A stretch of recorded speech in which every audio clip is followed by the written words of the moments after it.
أهلا وسهلا بيكم تاني معانا في حلقة جديدة في حوار صريح مع الزوج. أهلا.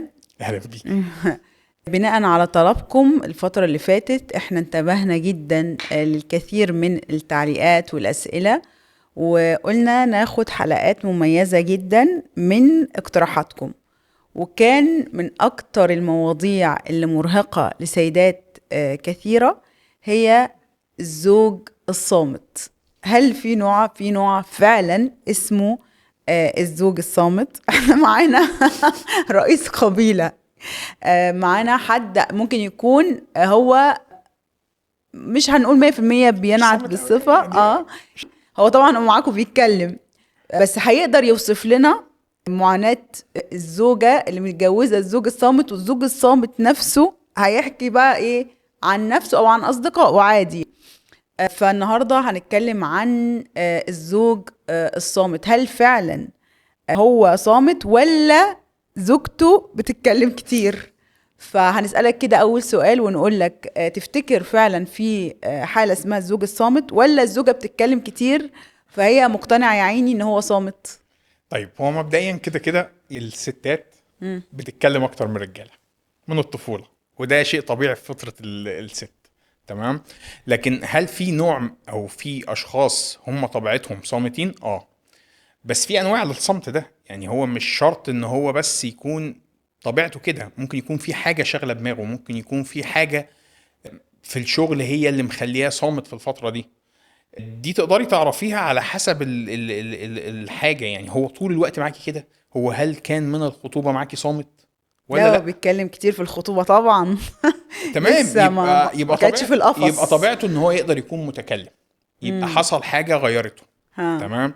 او في موضوع شغله، او في حاجة مرهقاه، او ممكن نقول ان مثلا حصل ضغط عليه. امم. تمام.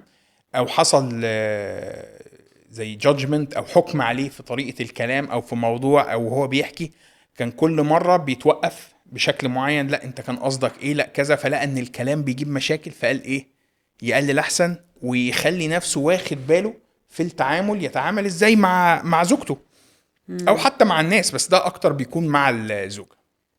طيب، ما اكتر الزوجات بتشتكي انه معطيات الزوج، يعني الزوج لما بيجي يتكلم معاها المعطيات اللي بيديها لها بتبقى قليلة. يعني طلب او حاجة، فبيبقى لان الكلام قليل فبتبقى النتيجة احيانا خطأ. دي اغلب شكوى النساء، او هي مش فاهماه. يعني انت لو دايما مشكلة الزوج الصامت ان الست بتقوم قايله انا مش فاهماه، ده غير طبعا مشاكل تانية. احنا هنقول اول مشكله ان هي بتقول دايما انا مش فاهمه، لان المعطيات من الكلام القليل بتبقى ضعيفه. فهل فعلا الراجل بيبقى متخيل ان هي فاهمه مش لازم يتكلم كتير، ولا ايه؟ طيب، احنا اتكلمنا في حاجة شبه كده في امم. حلقة في البودكاست عن الموضوع ده. هو الفكرة بسيطة. انت بتفتحي معاه المواضيع، تمام، فهو مثلا بيتكلم في حدود قليلة. فيا اما هو زي ما قلنا كان في حكم عليه، او ما عندوش اصلا انترست في الحاجة اللي بتتكلمي فيها. فقلنا ساعتها ايه؟ كلميه في الحاجات اللي عنده مهتم هو بيها، حاجة هو حاببها، حاجة هو حابب يعرف فيها. هتلاقيه تحول لعلامة. زي ما بعض الستات مثلا بتهتم بالكورة علشان جوزها مهتم بالكورة، تقول له مش عارف ايه، هتلاقيه قاعد يحكي معاه يقول له وحصلوا في الماتش الفلاني وعملوا وسووا وطلعوا ونزلوا، وهي متفاعله معاه جدا. ليه؟ هي دخلت العالم بتاعه فعارفه تتكلم معاه. حد بيحب العربيات، حد بيحب التكنولوجي، لقيتيه بيتكلم ودايس معاكي، يبقى خلاص الدنيا تمام. تمام. ففتحي معاه الكلام بحيث ان هو يتعود يبقى مرتاح معاكي، ومفيش حكم دايما عليه في الكلام اللي هو بيقوله معاكي. طيب، ده معناه ان الزوج انتقائي، يعني هو بيتكلم في المواضيع اللي هو بيحبها. ولا في رجاله طبيعي ان هم يحبوا يعني مش هتكلم معاكي في الميك اب مثلا، مش هتكلم امم. معاكي في لبسك، وفي نفس الوقت لا، ممكن يقعد يتكلم معاكي عن احلامكم، عن مشاريعكم، عايزين تعملوا ايه، انت بتحلمي بايه، بتفكري بايه، هو عايز يوصل بالعيله دي ليه. هتلاقيه قاعد عمال يتكلم، هتلاقيه بيطلع اللي جواه. لكن لو واحد مهموم والدنيا جايه عليه وفي الشغل عنده بروجكت هموم، ما تجيش تتكلمي معاه في الحاجات دي دلوقتي. وبرضه لو جيتي بتتكلمي معاه في حاجه بيحبها في وقت هو مهموم، هو ممكن يكون عادته انه عايز يشحن، يعني عايز يقعد شويه كده يعرف هيهندس الدنيا ازاي او هيعمل ايه في المشكله اللي عنده دي، وبعدين مثلا يجي يتكلم معاكي او يقول لك كان عندنا كذا واتحل. طيب برأيك لو على كلامك يبقى اختيار الوقت هو العامل المهم في الكلام مع الرجل، صح كده؟ اختيار الوقت في حالة المشكلة، وفي حالة مثلا لو هو راجع من الشغل ولسه انت عارفة انه بيقعد له ربع ساعة نص ساعة كده ايه يشحن بعد ما يرجع، ومش هو على الريق كده. يعني مثلا في مثلا ستات يبقى الراجل لسه صاحي هيبدأ يومه ما شربش قهوة ما عملش اي حاجة، تقوم قايله له مثلا ايه انت وراك ايه النهارده؟ هو لسه ما هو حاسس ان ده في حاجة، انا هتدبس في حاجة، في حاجة هي عايزاني اعملها النهارده، فيبدأ ايه طب انا لا مش عارف لسه ورايا ايه. لو قال لسه مش عارف ورايا ايه هو اتدبس في الموضوع، هتلاقيه بيقول لا انا مشغول، لا بيقفل في كده، طب استني اشوف، طب انا مش فايق، طب كذا. فهو اختيار الوقت انك تعملي الحاجه اللي عايزاها دي شطاره. طيب انت بتحس ان الموضوع ده بيبقى عند الراجل اساسي بس عند الستات بيبقى رفاهية؟ يعني العكس مثلا، لا الراجل بينتظر انه يقول لمراته اي حاجة في اي وقت وترد تلقائي فوري، يعني ما بدهاش نفس البريفليج دي. ماشي، ما هو طبيعي، ما هي طبيعه اه الست اصلا ان هي عايزه الراجل يتكلم. هي لو هو ما اتكلمش هي ما شاء الله بتعبي الشريط، اه بتملى ال اه كبتوني الفضاء. كبتوني اهو اه بقيت قاعدة مكبوتة. يعني بتملى الفضاء اه بصوتها لو قاعد ساكت. والله لو ما على مليتوش هيجيب واحدة تانية تملاه، اسألهم في التعليقات هيكتبوها. بس فهي بتملى الشريط كله. اه اوكي. تمام. فهو يبقى كلامه تمام كويس حلو تمام انا بعتقد يعني معرفش ستات تكتب لنا تحت في التعليقات يوافقوني الرأي او يختلفوا معايا.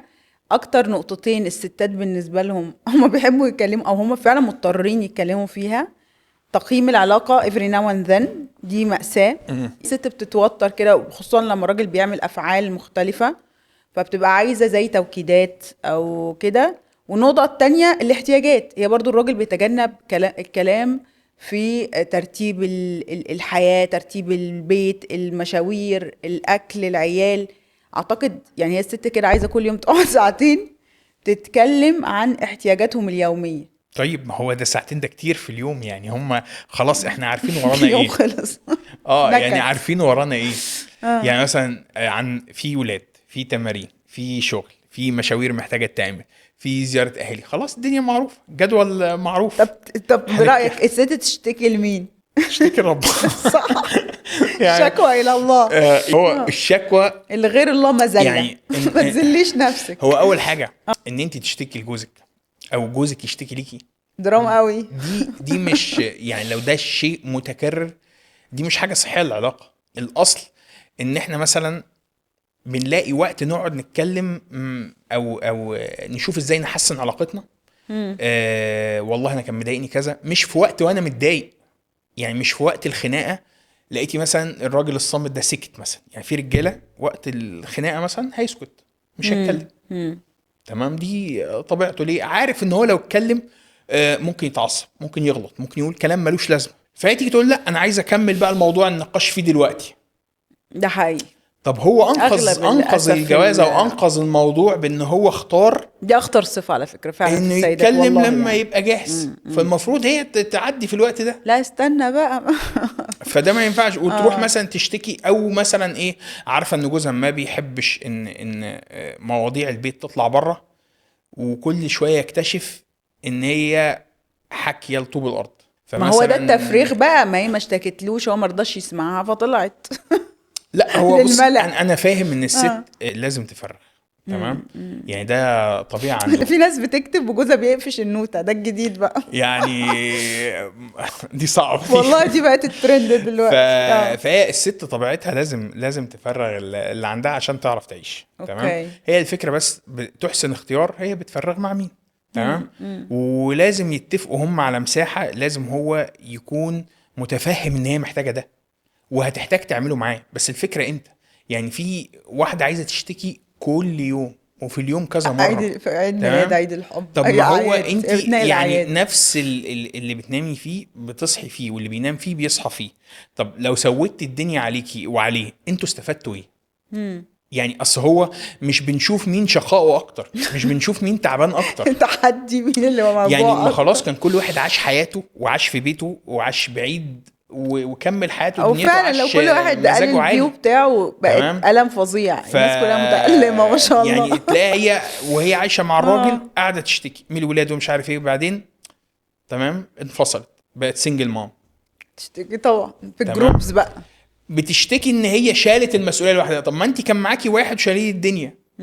فايه الافضل؟ الافضل لا ان احنا نحاول نتعايش مع بعض، نكمل بعض. احنا كده كده موجودين في الدنيا دي ناقصين، مش كاملين. بنيجي مع بعض عشان نكمل بعض، عشان نعمل فكرة الأسرة، عشان نكون مبسوطين، وعلشان نعمل حياة سعيدة. طيب برأيك ايه الفرق الجوهري بين الزوج الهادي والزوج الكتوم بقى؟ تمام. هما الاثنين هيبقى فيه بينهم شوية تشابه. اه تمام. من بره هيبانوا زي بعض.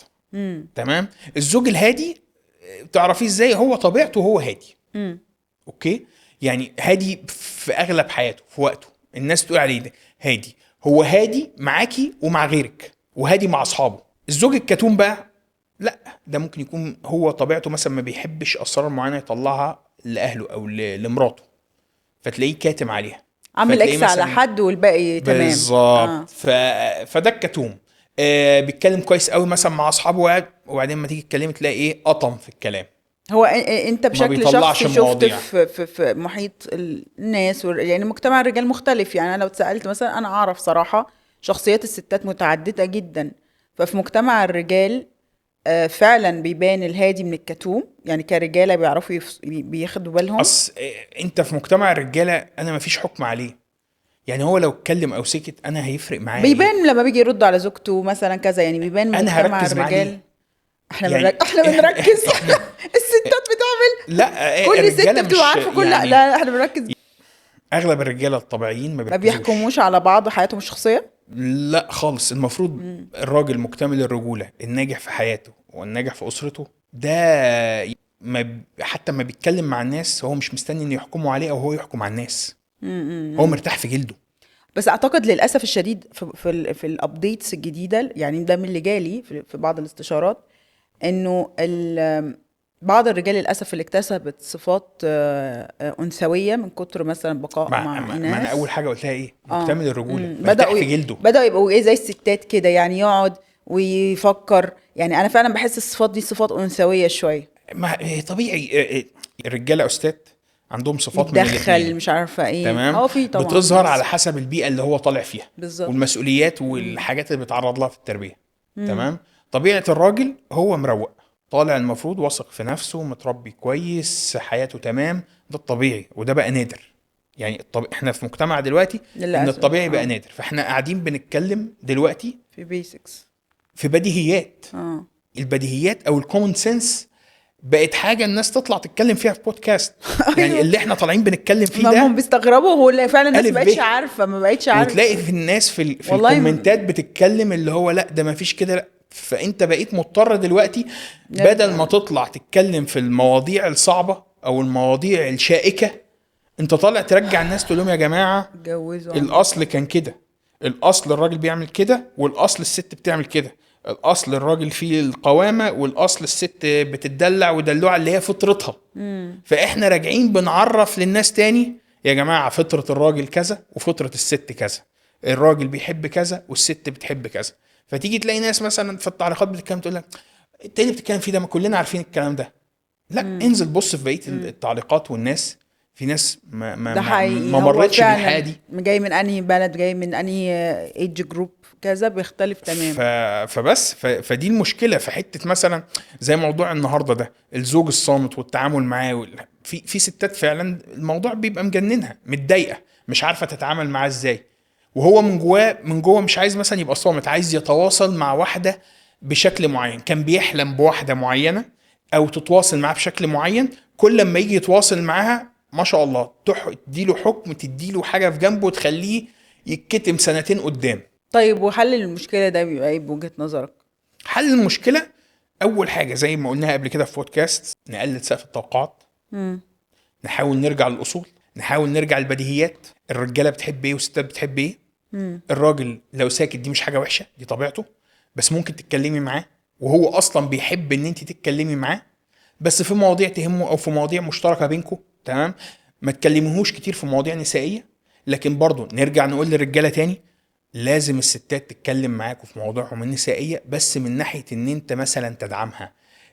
اما تيجي تسالك على الفستان ده، هي مش بتسالك، هي عارفه اني فستان احلى، هي عايزاك تلفت نظره مثلا. بتلفت نظرك، بتدعم رايها، تديها ثقه في نفسها.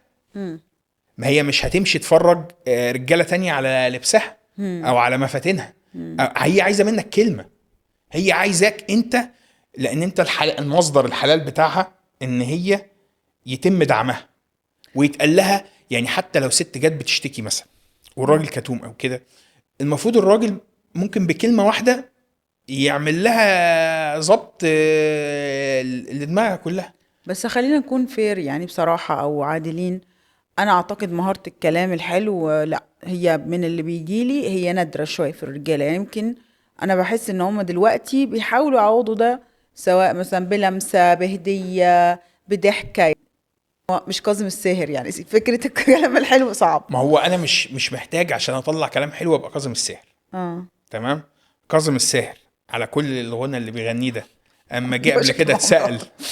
لا، اما جه قبل كده اتسأل ايوه تقريبا تبطل يوم ما تروحش الجيم او حاجه، مثلا تروح لمراتك او حاجه على الستات، تقريبا قال لا طبعا هروح الجيم. ايوه قال حاجة فعلا يعني ان ف هو مش عاطفي قوي زي ما هو ظاهر في فاللي هو الاغاني يعني. ايه، هو باين اولوياته كراجل، فده عادي. فانا مش يعني مش لازم اكل الست كلام بس، وفي الحياه انا صفر ما عنديش قوامه. لا، هي برضو الست لازم تبص للشخص اللي قدامها.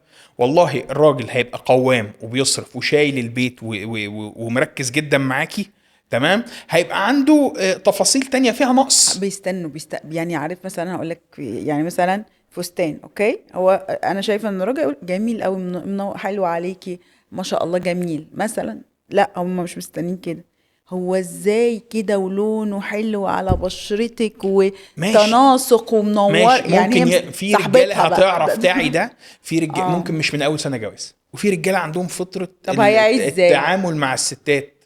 ما هو ده اللي احنا بنعمله دلوقتي، يعني انت وجهة بنقول يعملوا ايه نظرك يعني. هل هي تقول له ما هو ده اللي احنا تقول له عايزينه؟ تبعت له انا ريل، بحب انك تبعت له توصف فيديو، لي تقول له صفها. الرجاله برضو لازم يشتغلوا على نفسهم، ان هم يتفرجوا على شويه حاجات، يشوفوا الستات بيحبوا ايه. يعني بس الراجل ما بيتضايقش ان مش زوجته هيسقف تلفت ويقول نظره. اوه وضوافرك يعني فظيعه لو ست جت قالت لجوزها لا انا بحب ان انت تقول لي كذا كذا هو الراجل والله لو تمام. بعتها له في رساله حلوه، ايه المشكله يعني؟ انا هتقول اعتقد له هي دي يعني مفاجأة ان انا الرجالة انا ما انا مش بيفرقش متخيل معاهم. لو راجل ابعت له رساله: حبيبي انا بحب اسمع منك الكلام ده وبيفرق معايا جدا. وانت كراجل لما تجيلك رساله زي كده ما تتجاهلهاش. لو ما انا ما هي انا قصدي انك تقول كده عشان انا اوصل لهم الموضوع ده. المفاجأة انه من اللي جول كتير اللي اتكلمت وقالت هي عايزة ايه كليرلي كده. الراجل مش زي الست، مش بيتأثر قوي، غير نوعية قليلة جدا من الرجالة هي اللي ممكن تتأثر بفكرة ان هي قالت له ان هي كان نفسها في ايه. فاللفة دي دماغ ست. مشكلة ان هم بيتخيلوا ان هم بيعاملوا ست زيهم، ده حقيقي. فما بتقولوش كلير هي عايزة ايه، فبتفضل قلبة ما وشها اصل وزعلانة. انت مش بتضربيه في رجولته لما اه بتقولي له احتياجاتك ايوه كامراه. بالظبط. انت مش جايه تقولي هو له انت مختلف ومدرك انه انت مقصر مختلف. معايا في الصرف اه ولا مقصر معايا في احتياجاتي. اه لا، انت بتقولي له حاجات اكسترا، بس دي تفرق معاكي جدا. بالظبط. يعني تقول قول لي كذا. وبرضه الرجاله لازم تقول، يعني برضه اه الستات مش هيقروا امم العقول. الراجل لازم يقول، تمام، هو صحيح. بيحب ايه. في راجل مثلا بيفرق معاه ان الست تدعمه معنويا جدا. اه في صحيح. واحد بيحب مثلا تهتم باكله، في واحد بيحب تهتم بلبسه. كل واحد ليه احتياجه، فهم لازم يقولوا بعض، ولا هيجيبوا حد تالت يقول لهم، ولا لازم نستنى اما نروح لمستشار اسري، ولا نروح لحد ويفهمنا الكلام ده. فزي ما بنقول احنا بنتكلم في بديهيات. طيب ليه انت قلتها بس احنا عايزين توضيح اكتر. ليه في رجالة بتبقى بتتكلم مع اصحابها كويس جدا ومع يعني زوجته تنبهر ان هو زي ما بيقولوا talkative قوي. متكلم ومتحدث بارع مع اصحابه ومحور الكون ما هو معاهم. كان في حتى ريل كده طلع لي مضحك قوي، واحد كده مشهور بيعمل ريلز حركيه بسرعه، كان مطلع ابي خارج البيت او في المجلس، ابي في البيت اللي هو ايه بابا كده وهو قاعد في البيت عامل كده وحزين. ف ليه هو بيبقى مع الاصدقاء ممكن يكون متكلم اكتر؟ طيب زي ما رجعت قبل كده في نقطة الرجالة، بقول الرجالة الطبيعية اللي عندهم قوامة كويسة وعندهم رجولة كويسة ما بيحكموش على بعض. تمام. فأنا مش فارق معايا إن حد هيحكم عليا أو حد هيقول إيه، فأنا بتكلم براحتي. لا لا لا هتطلعوا المكان الفلاني ماشي يلا، لا لا ما المكان ده جربته وحش ما بحبوش، لا خلينا نغير الطلعة. الستات الموضوع معقد عن كده. بالظبط. فهو لكن هو عارف ان جوه تقعد هيبقى فيه تعتذر حكم عليه وهيبقى فيه كلام. ولو مثلا حكى حاجة، يعني مثلا ممكن واحد يحكي مع أصحابه ده زمان حصل كذا وفلانة في الجامعة أو حصل معاه موقف كذا أو فلان مش عارف اتجوز مين، بيتكلموا بأريحية. صحيح. تمام. مراته تقوم مبرقاله طبعا. فهو يتكلم معاه بنفس الأريحية دي. في ستات ممكن تتكلم معاه بأريحية دي بس مش كتير، وفي ستات تتكلم معاه بأريحية وتركن على الموضوع كده ايه، تسمعه وتستعمله لك تاني ضربة تسكتك سنتين. تمام. بترقد له. او تبقى انت متعود تتكلم معاها وتحكي وتقول لها مثلا بفكر والله اشتري الحاجه الفلانيه، او في الشركه عندي بنفكر مثلا ايه هنعمل المشروع الفلاني، او هنشتري شركه تانية، او هنتوسع في كذا. وتيجي تكتشف مثلا في قعده عيله او ان حد من اصحابك هي مثلا في زوجته صاحبتها ولا حاجه، تكتشف بيقول لك مثلا مبروك او ايوه يا عم، او تلاقي ايه، تحس ان انت كنت بتتكلم في ميكروفون. ايوه الراجل اللي هناك ده ما سمعش. في اسوأ، فبيسكت. يعني دي ارحم. انا في ظني انا في قبل كده جات لي حاله يا عيني جوزها قال لها كذا كذا انا ابدا المشروع ده، فقامت قالت له ما انت اكيد هتفشل زي المشروع اللي قبله. يعني موتته. دي موتته. قتلته. قتلته قبل ما يبدأ. اه يعني بالظبط، يعني قالت له احباط كده ما بعده احباط. الراجل يعني جاله حاله ف... نفسيه. فبس ما كدبش خبر، راح اتجوز عليها. طيب امتى الست تقلق وزي ما بيقولوا لا ان يكون ده، مش عايزه اقول صمت عقابي لان كل ست لما جوزها تقريبا يخش الحمام تقول لك ده بيعمل عليا صمت عقابي، يعني شويه ترمينولوجيز بقوا بيعيدوا ويزيدوا فيهم كتير. يعني انت من وجهه نظرك كرجل امتى الست تنتبه لا الصمت ده خطر، الصمت ده علامه مش كويسه، قد يكون الزوج ناوي على طيب ترك او زواج خلينا او نسهلها. هو مش كل لما رجع وقعد نص ساعة ساكت في سيناريو اتبنى في دماغ الست للطلاق، لان هو بيفكر في واحدة، لان هو في مصيبة عاملها وعملت سيناريو كامل وحياتها سنتين قدام وهتشرد ازاي عشان الراجل ده سكت يوم ولا اتنين ولا نص ساعة ولا ساعة. تمام. فده الأصل. فالأصل سيبيه. يعني أنا بقول للرجالة لو الست سكتت اقلق، لكن مش دايما. لو الراجل سكت نقلق، لا. لكن لو الراجل سكت كتير قوي غير طبعه يعني شايك عليه نسأل في مشاكل في الشغل يا ابو فلان ايه الاخبار، الدنيا تمام، محتاج حاجة. وبعدين في ستات بتبقى واعية ومشاركة جوزها وعارفة الدنيا وعارفة حياتهم وعارفة البيزنس، هي من يوم ما ابتدوا مع بعض الرحلة دي هم انتجريتد، هم متداخلين مع بعض.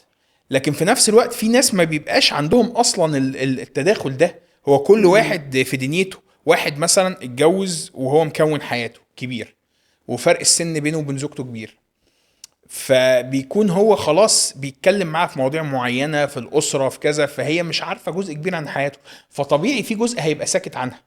لكن لو الناس بادية مثلا كانوا مع بعض الرحلة، لا غالبا بيبقوا عارفين أغلب الحاجات. هو اكبر دليل ان الكلام يعني مهم بس مش لدرجه انه يبوظ الجوازه، ان في ناس من جنسيات مختلفه بلغات مختلفه متجوزين وتمام. ده معناها ان اللغه يعني مش انا اعرف ناس متجوزين على جوجل ترانسليتر يعني. والله فعلا والدنيا ماشية متجوزين والله. يعني طبعا مفتقدين لحاجات كتير في التواصل، بس في حاجات بتعوض حاجات. طبعا. بس خلينا نقول برضو تاني لان فعلا السؤال ده انا متاكده ان الستات هترجع تاني تساله. خلينا نقول ايه اللي مع الصمت علامة تانية او علامات تانية خطر مع الصمت. يعني انت قلت ان الصمت عادي بالنسبة للرجل حتى لو قعد يومين ثلاثة.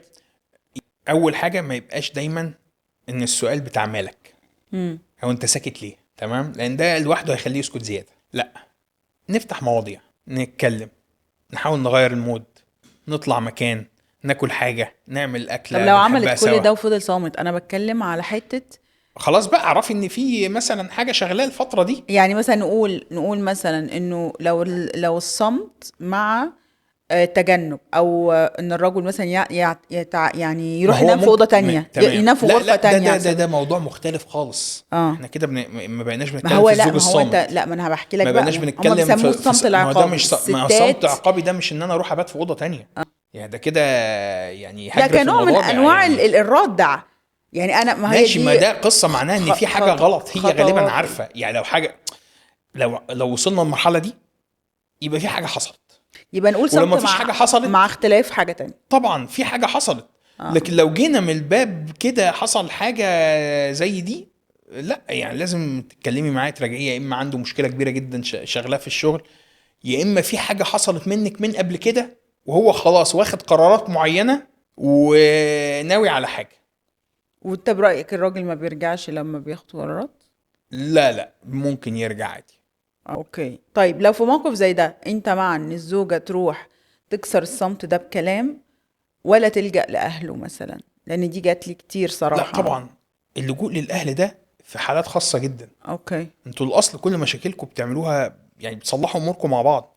يعني انا ايه اللي يخليني ادخل اطراف خارجيه على واحد النهارده راجع من الشغل تعبان لا لا، او مش ساكت بتكلم بقاله في كده، يومين؟ انا بتكلم في ليفل زي الامتناع عنها تماما مثلا بشهور، امتناع عن لا، ما احنا الصرف. ده وصلنا، ما بقاش ما احنا بقاش بعاد قوي. ما بقاش في الزوج الصامت. ده الزوج لا، ده هو المنتحر. احنا مستنيين لما نوصل للشهور والله ما انا مش عارف. ونقول والله متغير عليا بقاله بيجولي سنتين، بيجولي متغير بقاله 6 شهور. لا يعني هو غالبا يا اما خلاص ما بقيتيش فارقه معاه، يا اما هو اعتبر ان العلاقه ماتت، لا يا اما هو لا اله اصلا الا الله. لو بيسافر بقى كتير وما بيتكلمش معاكي وقاطع يا اما هو اصلا عنده اسره تانية.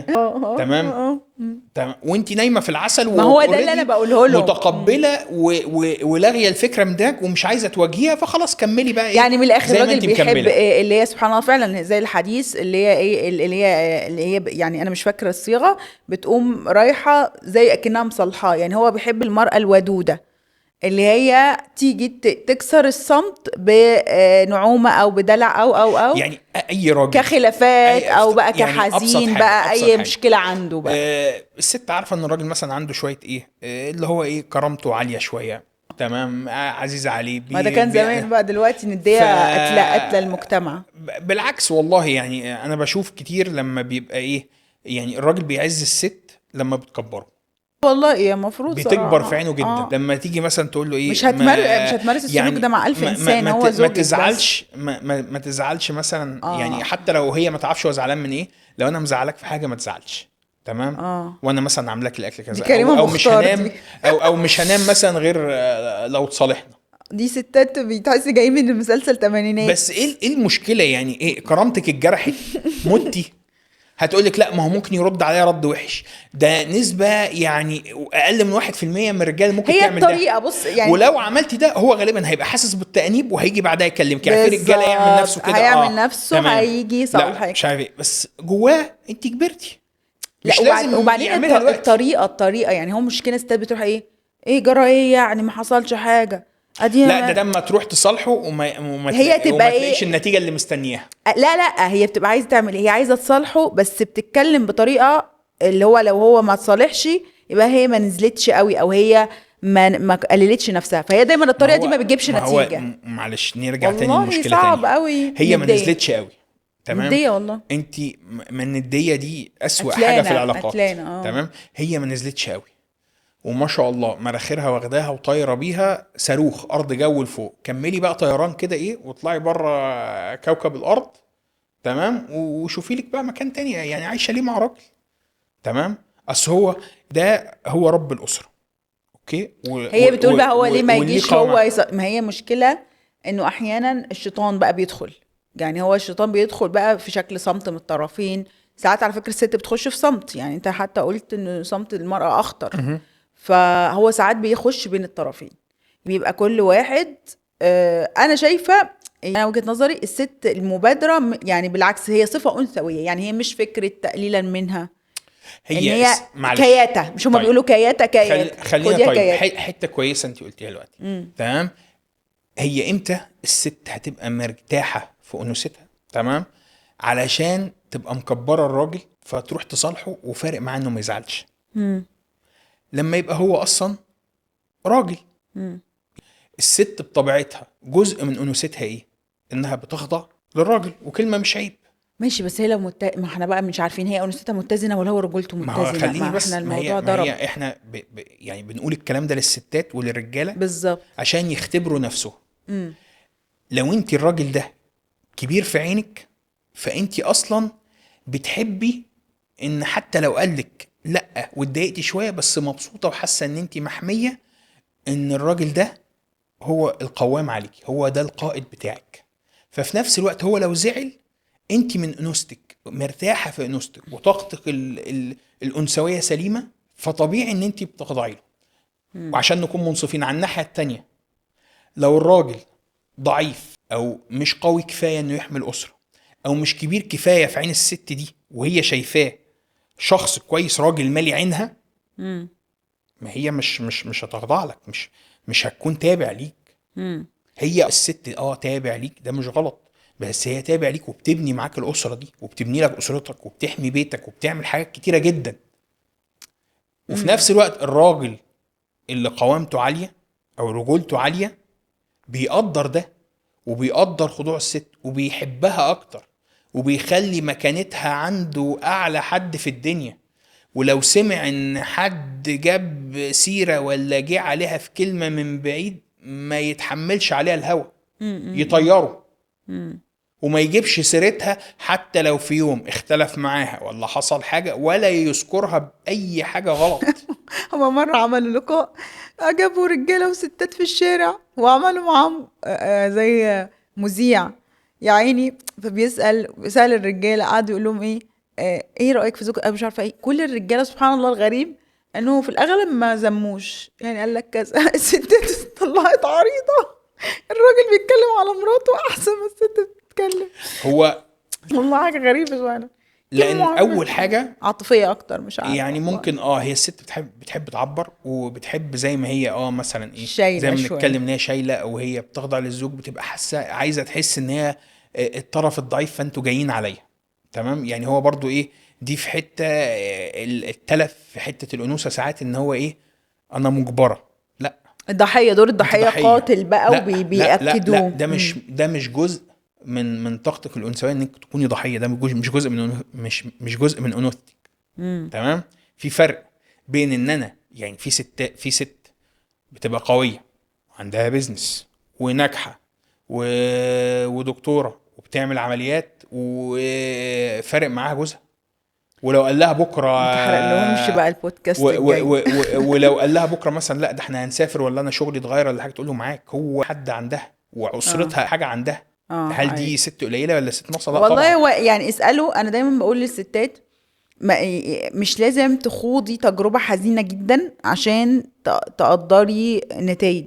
اسألي الناس اكبر وعدوا بتجارب كتير. يعني مشكلة اغلب النساء الوطن العربي دلوقتي ان احنا بقينا كلنا بنتكلم في نفس الايدج جروب، كلنا مع بعض، ما بقاش حد زي زمان يقعدوا مفيش مع ناس حد كبير. كبار. صحيح بالظبط. صحيح. يعني لا لو وغير كلمتي كمان ستات كبار مثلا والمشكله 60 تقولك لا اسرتي والله انا معلش خسرت لما عملت بس في نقطه، وكسبت لما عملت. بس في نقطه هختلف معاكي فيها، ان اصلا الجيل اللي قبلنا على طول ده هو ما اصلا متشنج، يعني جيل شويه اتطحن جامد. هو اتطحن جامد. فاصلا هو في مشاكل لان هو ده الجيل اللي طلع في بدايه ايه، ان الثورة الست تشتغل الصناعية. وعايزين ننزل الست سوق العمل، والضحكه اللي حصلت على الست بدل ما كانت قاعده معززه مكرمه ده حقيقي. تجي لها حاجتها لحد ما عندها هانم قاعده في بيتها، تحس كده كان يعني حتى تصميمات البيت كانت البيت مريح الديزاين ليها. للست البيت في يعني جوه فسقية في النص وحاجات غريبة، الواحد لما بيقعد يتخيل المهندس تصميم عامل. البيت الشامي كان ان البيت من بره هو البيت متقفل، الست ما تبانش، وجوه وجوه هي الحديقة ومكان عكس الماء الأوروبي. ونافورة وحاجة تريحها، ومحدش يشوفها قاعدة هانم في بيتها. بالظبط. تمام. دلوقتي الناس قاعدة في علب كبريت علشان يا دوبك بس اللي يخشوا يناموا، الولاد يناموا في البيت، وينزلوا يخرجوا اخر الاسبوع في الجناين، والاتنين بيشتغلوا ومش مكفين البيت، وساقيه مربوطه فيها كده الناس. فالدنيا صعبه.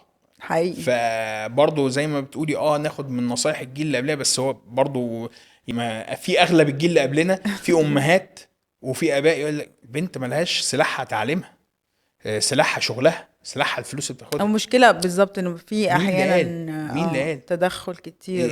ازاي؟ طب ده من الاسلام. يعني واحده راحت اتجوزت، مين يصرف عليها؟ جوزها. طيب هي قبل ما تتجوز كان مين بيصرف عليها؟ كان ابوها. طيب لو ابوها مش موجود مين بيراعيها؟ المفروض اخوها. اخواتها او كذا تمام. مسؤولية. طيب لو الاخ مش موجود عمها. تمام. طب اتجوزت وبعدين انفصلت، مين بيرجع يقوم على شؤونها تاني؟ اهلها تاني او اهلها اللي هو مين؟ يا باباها يا اخوها. وكمان يعني في عندها النهايه كله نفقة. قاعد بيخدم ان الست دي تبقى قاعده هانم. لكن احنا بقينا دلوقتي في مجتمع استحملي انت الصامت انفصلتي بقى. ومعاكي اطفال، استحملي الصامت. روحي بقى شوفي حياتك، خدي بيت ليكي، اشتغلي، اصرفي. احنا كده ممكن حياة صعبة. نكونكلود احنا كده ممكن نكونكلود ان الراجل صمت من انهيار النظام. يعني ان من كتر ما ان الحياة بقت ضغط وكذا انا حاسة ان ممكن يكون ان ده سبب من اسباب الصمت. لا هو في كاعتراض طبيعة منه رجالة بيبقوا ساكتين، وفي ناس بتضغط من الحياة. طبعا في نسبة ضغط عالية كبيرة جدا. انا شفت بس رجالة انا من اللي انا صامتة بسبب شايفه الضغط. في الاجيال اللي بعدنا، تمام، اللي طالع منهم مثلا عارف يحقق حاجة، او عارف من البداية ان جزء كبير مثلا من التعليم الجامعي دلوقتي بيتغير، وان وظيفتك مش سلاحك، وان تعليمك مش هو الحاجة الوحيدة اللي هتفرق معاك، الا طبعا في مجالات معينة هتظل البشريه قائمه عليهم. لكن فكره ان انت بس بتتعلم عشان تطلع تتوظف، الكلام ده كله دي اتضربت بالنار. هو فاهم ان هو عشان يكون ناجح وقادر يعمل حاجه، ان هو غالبا لازم يعمل حاجه خاصه بيه، او يكون هو فريلانسر او شخص حر شغال. ساعتها هو يقدر يكفي بيته، وان هو يسافر ويلف الدنيا ويشوف تجارب فجيل طالع الدنيا معاه مختلفه. بس هو الفكره بس ان الجيل اللي طالع ده ناقصه البديهيات الاساسيه اللي اتفقدت ما بين جيلين. دي لو اترجع لها تاني مع الفكر الجديد، مع الاي اي، مع الدنيا اللي موجوده ومفتوحه علينا دي، اعتقد ان ممكن يكون في بذرة تحسن في المجتمع. زي ما احنا بنقول ان في بذرة انهيار كبيرة جدا، وبص الاجيال الجايه طالعه ازاي، في النص في ناس طالعه كويسه. ده حقيقي. طيب برأيك هل الزوج الصامت يقدر يبقى رومانسي، او نقدر نقول هو ازاي الزوجة اللي متجوزة زوج صامت تلمس فيه الرومانسية؟ لان دي اكتر مشكلة عند الستات اللي ازواجهم صامتين، ان هي حاسة بوحدة او تمام. هي الرومانسيه مش كلام بس، يعني في لمسه، في همسه، في فعل، في رساله. في واحد ما بيتكلمش بس بيكتب رسائل طويله، ده نادر عامه يعني. بالظبط. بس رسائل الازواج الآخر دوت كوم بيتكلم. هي المشكله الاساسيه اللي الرجاله مش فاهمينها، ان الست او المراه كائن سمعي، بالظبط. بتحب بودنها. هي لو كانت بتحب بالشكل، هو صامت بقى، تخيل انت. هي لو كانت بتحب بالشكل ما كانتش اتجوزتك. صحيح. يعني الموضوع فعلا الستات اعتقد لا فعلا هم بيتكلم بس يعني ممكن في السن الصغير بس تأثير الاعلام، لكن كل ما بتنضج هي كل الشكل ما السمع. فلوس. تمام. او والاحتياج. الخضوع بالقول مع الست. تمام. فهي السمع بيفرق معاها زي الراجل، هو اكتر بصري حسي فعلا. عينيه سكانر. يشوف واحده يقول لامه فلانه عايزه تقدم لها. طب سمعتها تعرف نعرف بقى التفاصيل يعني ايه. نشوف بقيه الحاجات. البداية في الاصل الخطابات بيقعدوا يقولوا المواصفات قد كده، تمام، عايزين ايه؟ الصورة. نشوف الصورة. فدي طبيعة الراجل. لكن البنت لا، بتبقى بتسمع عنه شوية، بتشوف صورته، بس مستنية ايه؟ اول جلسة تقعد معاه تسمعه، تشوف، تتخيل، تشوف هتبني معاه حياة، تشوف هل ده الراجل ده ممكن تكمل معاه. لان في النهاية هو ده بالنسبة لها، انا هروح اسير، انا طالع من بيت ابويا لبيت تاني، بس ابويا ده يعني ابويا. تمام. فغالبا لأسرة سوية أكرمها واداها حب وحنان ودنيا جميلة. تمام. وطلع شبعانة حب وعاطفة من أبوها وأخواتها، والدنيا جميلة. فبتشوف بقى الراجل ده هيكون كويس ولا لا، فبتسمعه منه، تقعد تسمع. يعني هي غالبا في القعدات الاولانيه دي الراجل بيبقى بيتكلم طموحه احلامه حياته عايز يعمل ايه، وهي قاعده تتخيل. تمام. اي نعم هو ممكن ما يوصلش 10% من الحاجات اللي بيقعد يقولها في الاول وعايز يعملها دي، بس الحلم حلو ونعيش الحلم سوا. انا يعني ما اعرفش ليه وصل لي احساس من كلامك اكتشفته، انه عارف بيقول لك ايه، حبيبك تبلع له الزلط واللي مش بتحبه ما اعرفش تتمنى له الغلط. مهم. انا في ظني مش متاكده للاسف الشديد. يمكن مع الماديه المفرطه اللي حصلت في مجتمعنا، اعتقد ان للاسف اغلب الزيجات بقت يعني مين مناسب من مستويات كتير قوي، اخر حاجه ممكن تكون التوافق العاطفي والنفسي. فهو ده اللي آم، ادى انه ما بقاش حد مستني بقى، يعني اصل الصامت حباه غير اللي صامت مش حباه. في تلكيكه من الاخر. في ست لطيفه قوي بتعمل فيديوهات كده. ست لطيفه. اه ربنا ست اه, لطيفه وقوي خلي بالك. آه. هي خطابه اونلاين، اه. فيديوهاتها مشهوره جدا على اوكي. على التيك توك والانستجرام وكده. تقعد تقول لك عريسنا اليوم كذا كذا كذا، وتقعد تقول ايوه مواصفات مش عارف ايه، ايوه ايوه عروستنا اليوم بيعملوا شابه عليها طويله، وبيتعمل عليها كوميكس وميمز كتيره، وهي نجحت جدا. فكانت هي طالعه في بودكاست وبتتكلم، فبتتكلم على فكره التوافق، وكلامها كان لطيف جدا في نقطه معينه، في ان هو انت ذاكر من متطلباتك ورايا. ايه. ما شفتوش، ما بعتوليش. والتوافق عامل ازاي، لان بيجي لها كيسز كتيره جدا. صحيح. فالحته الاساسيه اللي كانت بتتكلم فيها حته البنات. اغلب البنات اللي طالعين في الجيل ده طلباتهم ايه؟ لا عايزاه رومانسي ولا فارق معاها الشكل. ده بصراحه يعني هي كلامها، هي اللي في المجال، هي في السوق. مادياته ثم كل حاجه. فلو المادية طاغية مش هنستحمل بقى. ما هو بقى، ما هي في خلاص يعني، هي البنات طالعه بتبص على الانستجرام والتيك توك والحياه، فبتقول لك انا هعمل ايه بالراجل العاطفي. لا كلمة ولا غوشة دهب، اختاري النهاردة. يعني مش بس كده، هي الحياه الماديه بقت احتياجاتها كتيره. يعني مكنسة هي ابسط حديثة. حاجه. كنت بتفرج على فيديو كده طلع لي امبارح، بودكاست اجنبي. تمام. هو يعني محزن شويه، بس بيتكلم how to date a baddie. تمام. دي كلمه في الغرب كده، اللي هي البنت اللي متدلعه، اللي شكلها متظبط، اللي مش عارف ايه. البنت قاعده مع الولد في اهتمامات البودكاست، جوزي يا جماعة. بتتكلم في البادجت اوكي. بتاعت ان انت، هم طبعا بيتكلموا على الديتنج او ان انت يبقى عندك جيرل فريند. خلينا نقول لو الجواز، مصاريف البادي دي عامله ازاي، عشان نفهم فكر البنات ليه بيقولوا الماديه. فهي كانت بتتكلم احتياجاتها من الصالون والنيلز والحاجات دي من 150 ل 350 كل اسبوع لاسبوعين. تمام. بالدولار طبعا، هي بتتكلم على أمريكا. والله دي انسانة والله مقتصدة ما شاء الله عليها. فلا ده بس ده ده البيسكس. ده البيزك. الشعر تقريبا كانت بتتكلم في 500 كل اسبوع، برضو الاسبوعين. عليك يا ست عربية مسكينة. في وبتتكلم الأعياد بقى دي ايه حاجات. على الثيرابي، لان كمان هتروح ثيرابي نفسيتها فالسيشن حبيبتي. من 150 ل 500. تمام. كل ده على الشخص اللي هي اللي هي هديته هديت لكن تمام. تتجوزه لا. والبيبتايدز والحاجات بتاعتها بتتكلم من 200 ل 1000 دولار في الشهر. ولو بتعمل مثلا علاج هرموني عشان تفضل محافظة على شكلها ودنيتها، هياخد صغيرة. بتتكلم من حتى الصغيرة بتقول لك انا برضو لازم ما اتابع هو نفسي دلوقتي من 100 كله بقى. من 150 ل 700. تمام. والمطاعم اللي بتخرجها، لان تروح مطاعم معينة، اقل دينر مثلا بتتكلم في 200 دولار.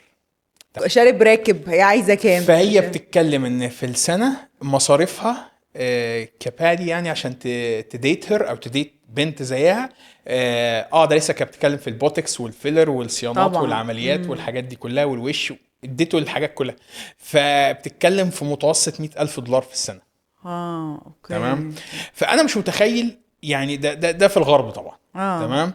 الكلام ده عندنا بيحصل له حاجه زي كده، ايه السلم لادر افكت. بيوصل عندنا، بيوصل بأقل شويه، بعمله مختلفه، بفكر مختلف. في ناس عايزه تعيش الفكر ده.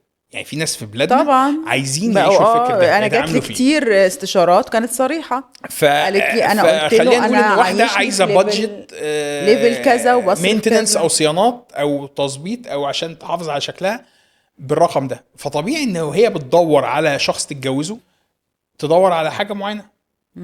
يطلع لي برضو كان فيديو موقف كوميدي، بيعملوا ريلز كوميدية في الشارع. فواحد رايح لواحدة وهي ماشية مع أم وبنتها، فبيدي الأم بطيخة، فالست بتمسكها فبتقول له ايه اللي انت جايبه معاك ده؟ فبيقول لها دي بطيخة عشان حضرتك وان شاء الله نيجي نزوركم البيت. فبتقول له بطيخة ايه؟ بيقول لها عايز تقدم لبنتك. فأول كلمة قالت له ايه؟ انا بنتي اقل من فيلا ما اقبلش.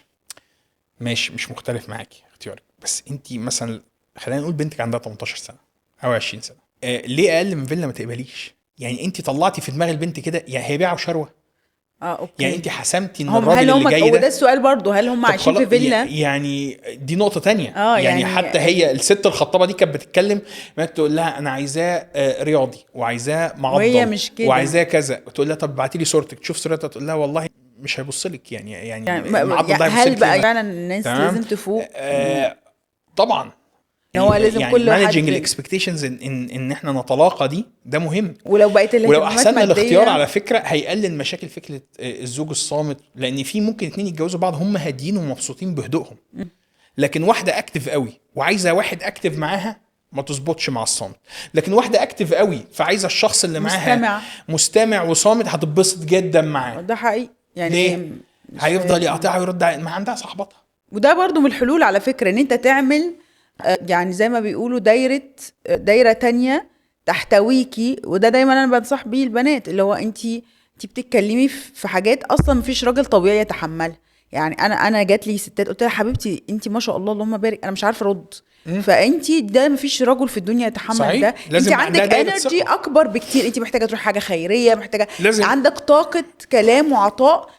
ولا ايه يعني، مفيش لو راجل ايه مش هيعرف يستمع لكل ده. انت عندك انرجي اكتر من ان زوج يستوعبها. طاقة كلام دي مش ملهاش دعوة بالزوج، يعني اللي هو الحياة الزوجية حاجة، وان انت تكوني انسانة بقى عندك بقى اجتماع. عشان كده في الغبقة والجامعة بيقعدوا مع بعض ويسولفوا براحتهم. وده بيريح اصلا الست، يعني مجلس رجال مجلس معلش النساء. معلش ليه ايوه اغلب تمام. اللي بيعملوا الثيرابي او العلاج النفسي او حتى اللي بيروحوا للكوتشز او المستشارين العلاقات بيكونوا ستات عايزة تتسمع بقى. عايز تتكلم وعايز تسمع، عايزه حد يحس بمعاناتها، هي طبيعتها بتتكلم. فهي الانشطه النسائيه او التجمعات النسائيه حتى لو هي ما اتكلمتش عن مشاكلها طلعت جزء من الطاقه اللي عندها. اتقابلوا وراحوا واكلوا دي وخمسه بيتكلموا في نفس الوقت وخلاص كل واحده راحت مرتاح. يبقى احنا هنا برضو ننصح الرجاله، نقول لهم لو سمحتوا انت ليك كامل الحق انك تركز زوجتك صديقتها مين وكذا وكذا، بس برضو جزء عشان تبقى منطقي. لو انت انسان منشغل وكذا، حاول توفر بيئه امنه لزوجتك تفرغ فيها طاقه طبعا. الكلام دي. انت بتجوز واحده مثلا رغايه وصغيره مثلا، ما انت لازم تبقى يعني واقعي. دايره الثقه مهمه جدا انها تكون عند الست. وليه بقول دايره الثقه؟ اكتيفيتيز علشان كمان ممكن لو مش دايره ثقه يجروها صاحب ممكن ناس ساحب. زي بالظبط الناس زي السم تقول لها يا هو عمل كذا، يا هو قال لك كذا، يا ده مش حساس، يا هو ده جوزي وداني كذا.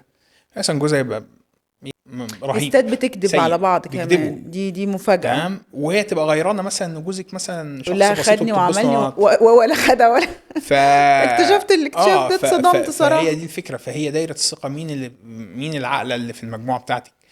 ومش كل حاجه برضه تحكي، بالظبط. يعني خلي عندك انشطه واطلعي واتكلمي واعملي كل الكلام ده كله، بس مش لازم لحد انا بقول اوضه النوم يبقى لا التفاصيل طبعا، معروفه. لا طبعا لا يجوز. بس احنا بنقول على جزء مهم جدا الستات تتكلم فيه مع بعض، اللي هو معلش ما احنا في بيعرفش زمن بعيد عن يعني فكره اللي انت بتقوليها لا يجوز يعني احنا بعاد عن الحته دي. يعني ما هم اللي احنا بيتضروا، ما بنتكلم، هي اللي احنا بنقول هتتكلم في بنحاول علاقه. نرجع الناس للبديهيات.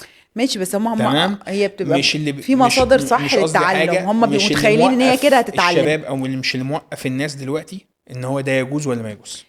انا فاهمه بس. الست مشاعرها بتتضايق وبتبقى من الحفظه، تحس ان ده كله بيطير وبتشوف نفسها ايه اللي يريحها ما وبتعمل. احنا عشان كده عملنا حاجه زي الكورسات، عشان فكره هما بيروحوا يحكوا او يتكلموا في الحاجات دي ليه؟ لان هي عايزه تتعلم، فبتقول لها كلام غلط. يعني انا ياما جالي بنات في الاستشارات الكلام اللي قالته لها صديقتها اول بعد شهر او شهرين جواز دمر الجوازه ده، سواء نقد على زوجها او تجربتها هي الشخصيه. فيقولوا لهم حاجات، حتى ساعات الدكاتره نفسها تروح لدكتوره غلط تعمل لها جادجنج غلط او تقول لها انت جايه تتكلمي في الحاجات دي، فيجي البنت يعني كلمه واحده كفيله بالذات الستات تاثر عجيب ومخيف. فاسمعي بس يا تسمعي الناس صح يا دايره ثقه زي ما قلنا. هو التأثر بيحصل يعني الشخص الودني هيتأثر راجل او ست، يعني ما فيش فرق. يعني مثلا واحد مثلا جاب حاجة لمراته مثلا، وبعدين امه او اخته او حد شافه وهو بيجيبها لها وهو بيديها لها، وما سمعش مثلا الزوجة مثلا بتشكر، وهو مثلا خلاص هو شاف منها نظرة معينة فانبسط، فقالت له دي حتى ما قدرتش ولا قالت لك شكرا، انت تعبك مش متقدر. طب معلش الكلمة اللي قلتيها دي لازمت انها تطلع ايه؟ انا دمرت فكر الراجل ده، كان عامل حاجه كويسه، دلوقتي هو هيروح يلومها يقول لها انت ما بتقوليش وانت ما بتعمليش. ليه؟ هو كان راضي وسعيد بدنيته، انت ليه تصعب على الناس دنيتها؟ يعني انا لو لقيت قدامي واحد راضي ما اروحش انفره من اللي هو فيه. ده في الاغلب على فكره، هو اغلب للاسف البشر مع بعض. يبقى احنا هنا بنقول الصمت حلو، انه اغلب البشر تعليقاتهم كده.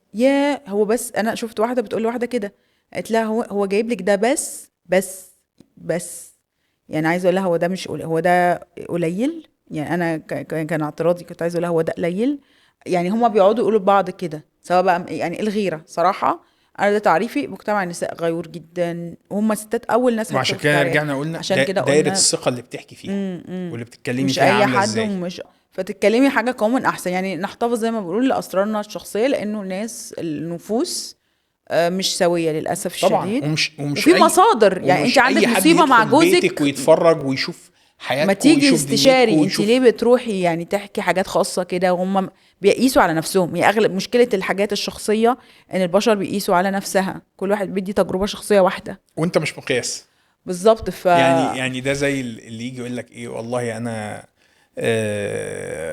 مريت بظروف صعبة فقررت اساعد الناس. جميل، تساعدهم ازاي؟ مثلا هتعمل لهم مشروع مثلا خيري الحاجة زي كده؟ لا، اساعدهم بآرائي. طيب وانت مين قال لك ان آرائك كويسة؟ يعني ابسط حاجة، انا النهارده طالع وبتكلم في البودكاست، مين اللي قال الناس ان انا رأيي كويس؟ او الناس بقى يعني حرة تفلتر وكذا فهي ابسط حاجة.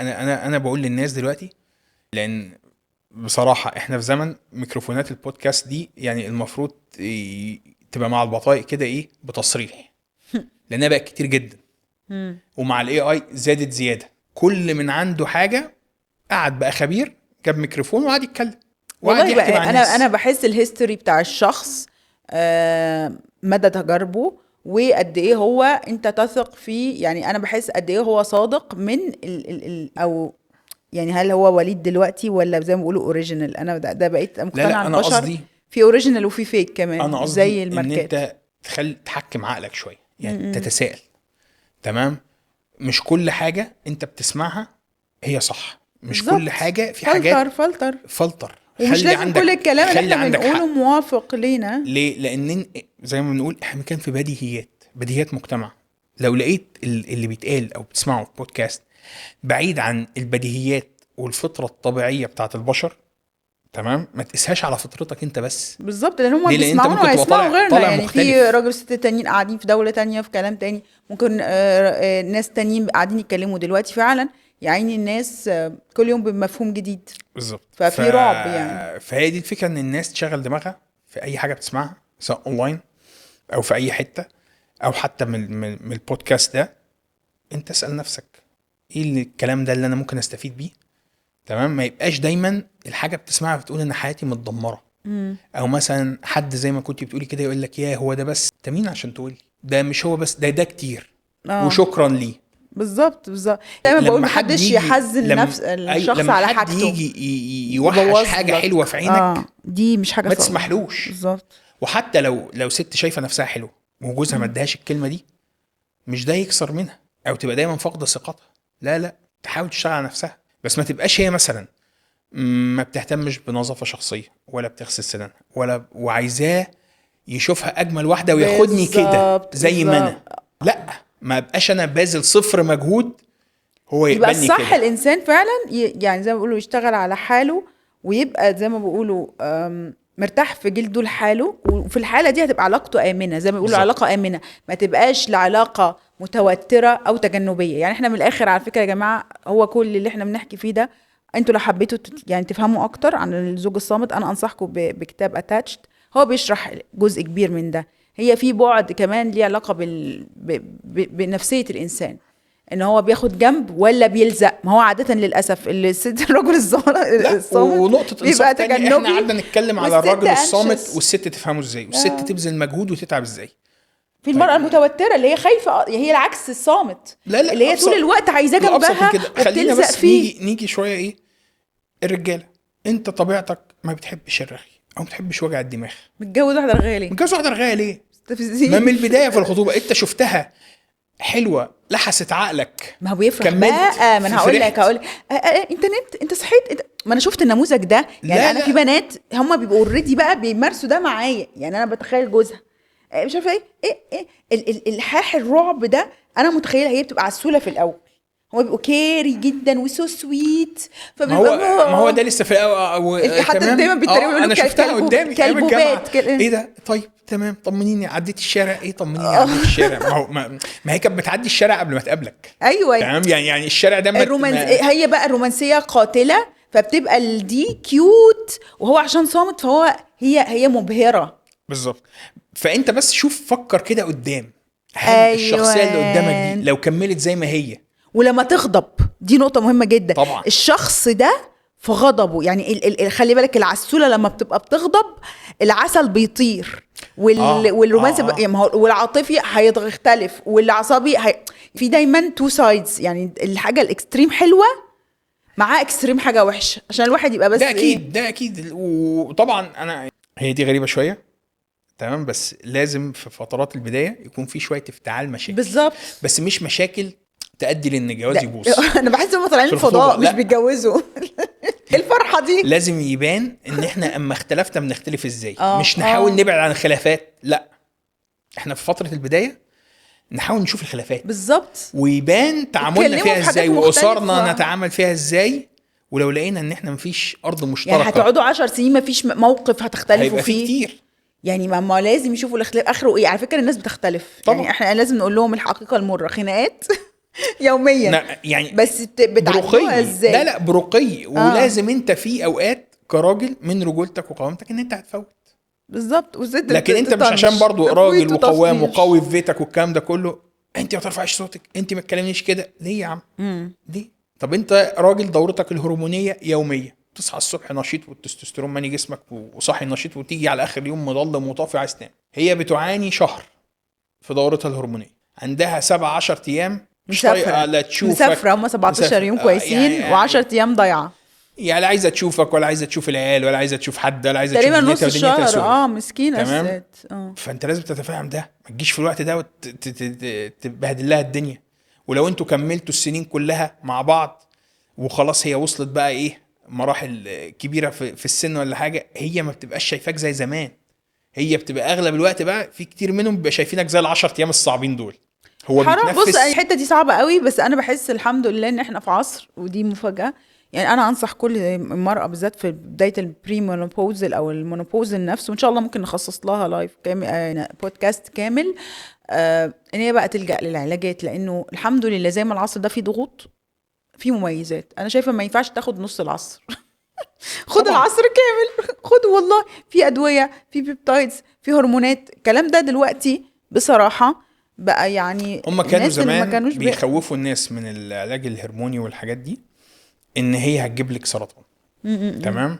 فانا عشان خلينا نقول ان الاحتمال ده ممكن قائم، هم لقوا اللي عندهم اوريدي اللي جالهم كان بدل ما جاي احاول لهم اتلافاه أصلاً. او اشتغل عليه، لا، انا هعيش بقى من سن اللي هو قطاع 50 الدورة 50 ل لحد 90 بقى 40 عمري سنة ده 40 اخسر سنة بقى عضلاتي واخسر 40 سنة الليبيدو من وما عنديش العذاب.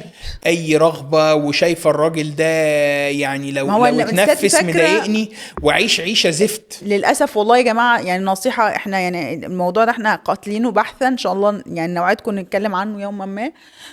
حقيقي حقيقي، نصيحة لوجه الله، لو عندك فرصة بداية من الأربعينات تقريبا، بداية الأربعينات يمكن، لأنه دلوقتي بقى كمان في بري مينوبوزل، لا روحوا استفسروا.